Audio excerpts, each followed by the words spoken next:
क्या आप जानते हैं कि भारतीय दंड संहिता की धारा 26 वास्तव में आपके अधिकारों और न्याय की दुनिया में एक गुप्त कड़ी है। इस वीडियो में हम आपको बताएंगे कि यह धारा कानून के रहस्यों को कैसे खोलती है और आपके लिए एक मजबूत सुरक्षा कवच कैसे बन जाती है। हेलो एवरीवन, वेलकम टू ज्ञान अभियान। भारतीय दंड संहिता आईपीसी की धारा 26 कानून की दुनिया में एक महत्वपूर्ण कड़ी है, जो न केवल कानूनी शब्दों के सही अर्थ को स्पष्ट करती है, बल्कि पूरे विधायी ढांचे में एक रूपता और पारदर्शिता सुनिश्चित करती है। यह धारा कानून में प्रयुक्त शब्दों की परिभाषाओं को स्पष्ट करने का कार्य करती है, जिससे न्यायपालिका, कानून प्रवर्तन एजेंसियां और आम नागरिक एक समान समझ विकसित कर सके। इस वीडियो में हम विस्तार से जानेंगे कि कैसे धारा 26 कानूनी व्याख्या को सरल और सटीक बनाती है और कैसे यह कानून के अन्य हिस्सों में समानता, स्पष्टता लाने में सहायक सिद्ध होती है। चाहे आप एक कानून के छात्र हो, पेशेवर हो या एक जागरूक नागरिक हो, यह परिचय आपको भारतीय दंड संहिता के इस महत्वपूर्ण पहलू की गहराई में ले जाएगा। भारतीय दंड संहिता की धारा 26 एक विस्तृत विश्लेषण। भारतीय दंड संहिता, जिसे सामान्यतः आईपीसी कहा जाता है, 1860 में अंगीकार की गई एक ऐतिहासिक विधायी धारा है। यह कानून अपराधों को परिभाषित करता है और उनके दंड निर्धारित करता है। आईपीसी की धारा 26 भी इस व्यापक कानून का एक महत्वपूर्ण हिस्सा है। इस धारा का मूल उद्देश्य कानून में प्रयुक्त शब्दों की व्याख्या और उनके दायरे को स्पष्ट करना है, ताकि न्यायालय और कानून प्रवर्तन अधिक सुसंगत और स्पष्ट निर्णय ले सके। धारा 26 का शाब्दिक अर्थ और महत्व। शाब्दिक अर्थ। धारा 26 आमतौर पर उन शब्दों और पदों की परिभाषा से संबंधित है जो पूरे आईपीसी में प्रयुक्त होते हैं। इसमें यह निर्दिष्ट किया जाता है कि किस प्रकार के व्यक्तियों, कृत्यों या घटनाओं को कानून के अंतर्गत शामिल किया जाना चाहिए।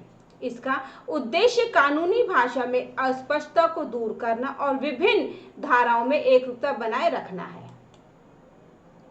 मुख्य बिंदु। स्पष्ट परिभाषाएं। धारा 26 में प्रयुक्त शब्दों के अर्थ को स्पष्ट करने के लिए नियम और मानक तय किए गए हैं। समान व्याख्या। कानून की विभिन्न धाराओं में प्रयुक्त शब्दों की एक समान व्याख्या सुनिश्चित करने का प्रयास किया गया है। न्यायिक सुविधा। न्यायालयों में मामले देखने के दौरान धारा 26 की व्याख्या को एक मार्गदर्शिका के रूप में उपयोग किया जाता है, जिससे न्यायिक निर्णय अधिक सटीक और न्यायपूर्ण हो सके। ऐतिहासिक पृष्ठभूमि। आईपीसी का उदय। भारतीय दंड संहिता को ब्रिटिश शासनकाल में एकीकृत कानूनी व्यवस्था के रूप में विकसित किया गया था। इसके अंतर्गत अपराधों को वर्गीकृत कर विभिन्न दंडों का प्रावधान किया गया था। इस प्रक्रिया में प्रारंभिक धाराओं के साथ साथ परिभाषाएं तथा और शब्दार्थों पर भी विशेष ध्यान दिया गया। धारा 26 का विकास। धारा 26 की स्थापना का मुख्य उद्देश्य कानून में प्रयुक्त शब्दों के अर्थों को स्पष्ट करना है।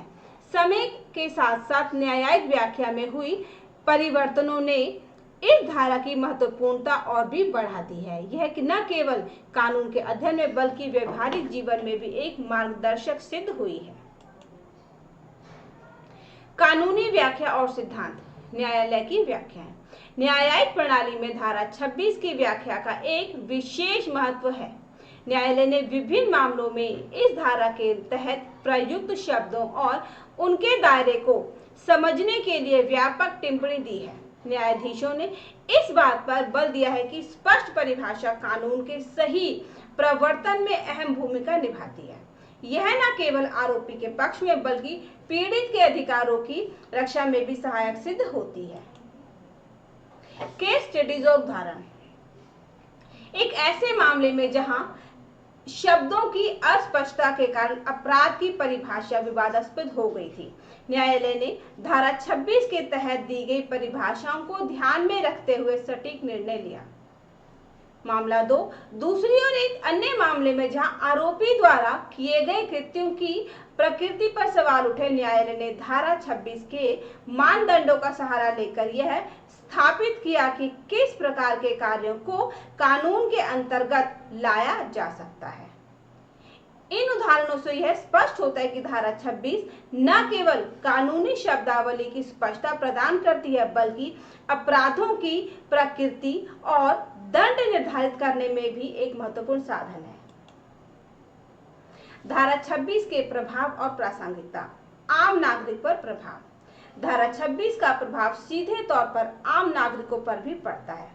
जब कानून के शब्द स्पष्ट होते हैं तो जनता के लिए कानून को समझना और उसका पालन करना आसान हो जाता है। यह पारदर्शिता और न्याय प्रक्रिया की समझ में सुधार लाने का एक महत्वपूर्ण कदम है। कानून में भूमिका। सुसंगतता। कानून की धाराओं में प्रयुक्त समान शब्दों के कारण न्यायिक निर्णयों में सुसंगतता आती है। स्पष्टता।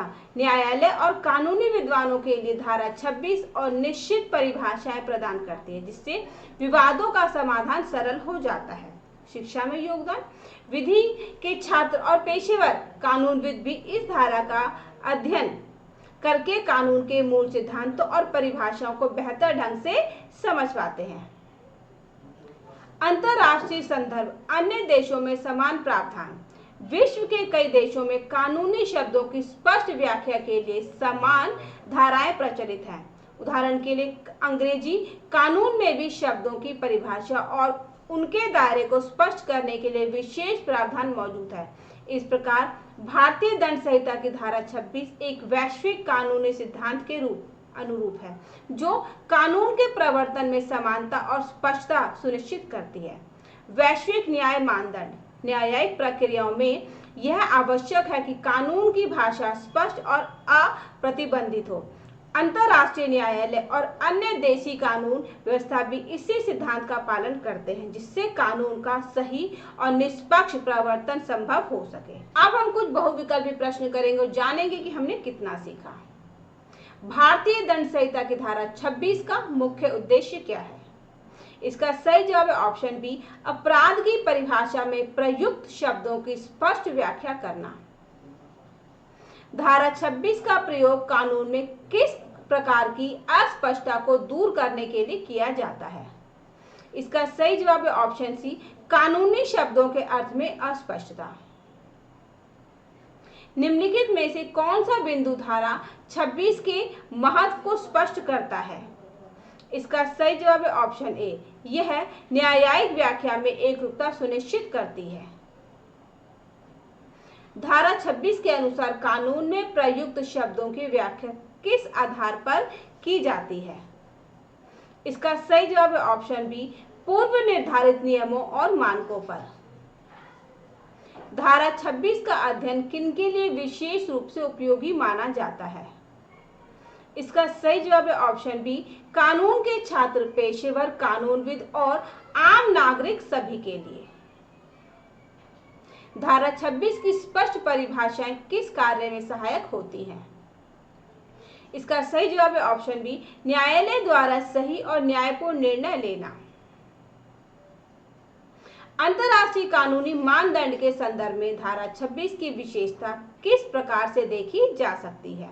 इसका सही जवाब है ऑप्शन बी, यह अन्य देशों की कानूनी व्यवस्था में समान रूप से शब्दों की स्पष्ट व्याख्या में योगदान देती है। किस कारण से धारा 26 को कानून के प्रवर्तन में महत्वपूर्ण माना जाता है? इसका सही जवाब है ऑप्शन बी, यह कानून के शब्दों के सही अर्थ को स्पष्ट करती है, जिससे कानून का सही प्रवर्तन संभव हो पाता है।